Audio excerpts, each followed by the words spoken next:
Good morning, everybody. I'm going to read to you today from the book titled Ozark Magic and Folklore, written by Vance Randolph.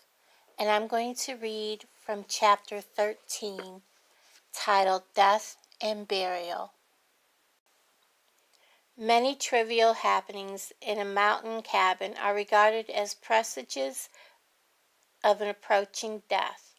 The falling of a window sash at night, or the spontaneous breaking of any household object when no one is touching it, is a sure sign of death in the house. When a picture falls from the wall of itself, many hill folk believed that the person who picks it up will die within the year.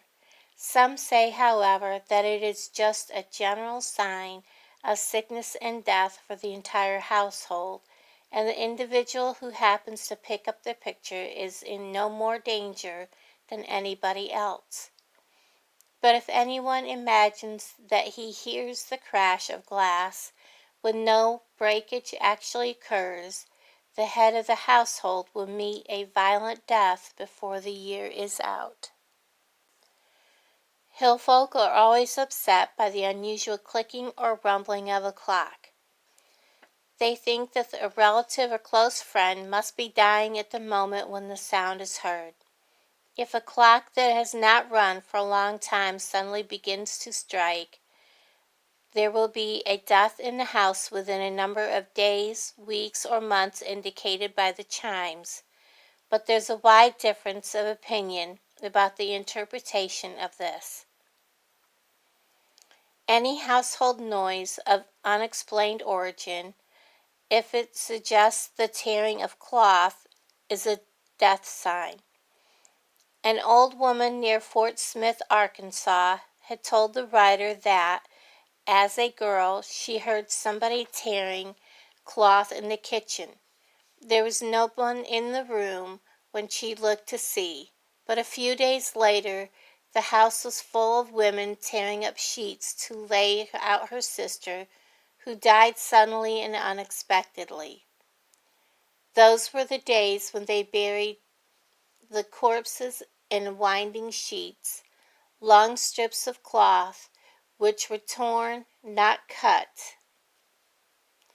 Many hill folk claimed to hear another sound called death bones shortly before someone dies.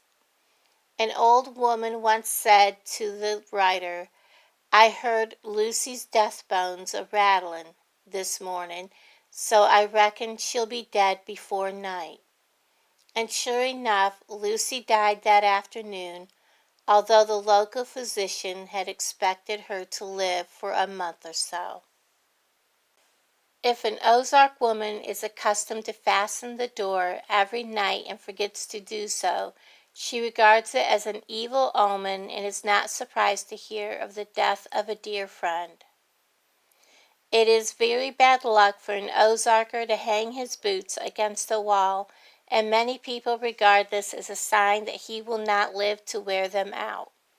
If a woman sneezes with food in her mouth, she expects to hear of a close friend's death before another sunrise.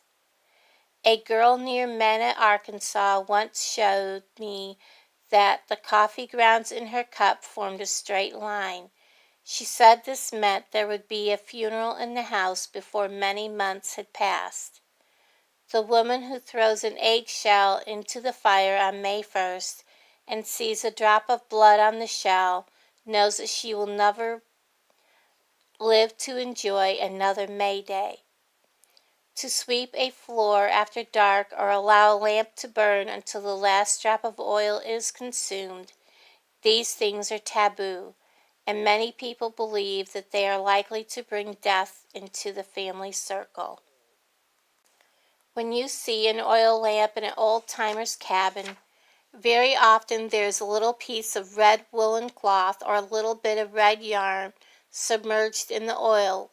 Some people say that this is to collect impurities or sediment from the kerosene and thus prevents clogging of the wick. Others think that a lamp with a red rag in it never explodes, while oil without the red rag may take fire spontaneously and burn the shanty down. But several old people in widely separated parts of the Ozarks have told me that the red wool in the oil is supposed to protect the family from death by violence or poison. The typical hillman avoids any firewood which pops or crackles too much, in the belief that burning such wood will bring about the death of some member of his family. To burn sassafras wood is supposed to cause the death of one's mother, and although sassafras makes some very fine charcoal, no decent native will burn it, or even haul it to the kiln, unless his mother is already dead. There is an old saying that the devil sits astraddle of the roof when sassafras pops in the fireplace. The Ozark children are told that if they defecate in a path or public road, their sisters will die. If a mountain woman imagines that she sees the face of an absent friend in a mirror, she expects to hear of this person's death. And if a young girl sees any coffin-shaped object reflected in the water, she is sure to die before the year is out. Most old-time hill women were taught that cloth contaminated with a menstrual discharge must be buried in the ground, never burned. To disregard this is to court death in some particularly terrifying form. For a menstruating woman to take a bath is almost equivalent to suicide, according to the granny women. It is regarded as dangerous for anybody to bathe just before starting a journey. The traveler who does so has good reason to fear death by drowning. The farmer who carries a hoe into his house will cause the death of a near relative within the year. To carry an axe into the cabin is seldom permitted except in confinement cases, where the granny woman puts an axe under the bed to ease the pains of childbirth. For a baby's cradle to rock without any visible reason is a very bad omen, and it is generally believed that the child will not live to outgrow the cradle.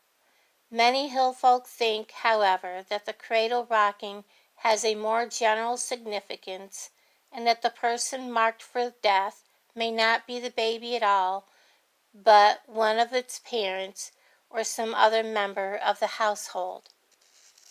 If a child less than a year old is permitted to see its reflection in a mirror, it will either be cross-eyed or it will die before its second birthday.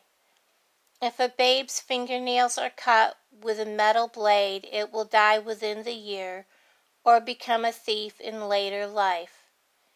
Most backwoods mothers take no chances with this dilemma. They bite the child's fingernails off. For a baby to lose a shoe is regarded as a very serious matter, and all the people in the house drop to their other affairs to hunt for it. Sometimes men are even called in from the fields to help. If the shoe is not found, it is a sure sign that somebody in the family will die. When a death occurred, one of the bereaved neighbors rises immediately from the bedside and stops the clock. Everybody knows that if a clock should happen to stop on its own while a corpse is laying in the house, another member of the family would die within the year, and it is considered best to take no chances.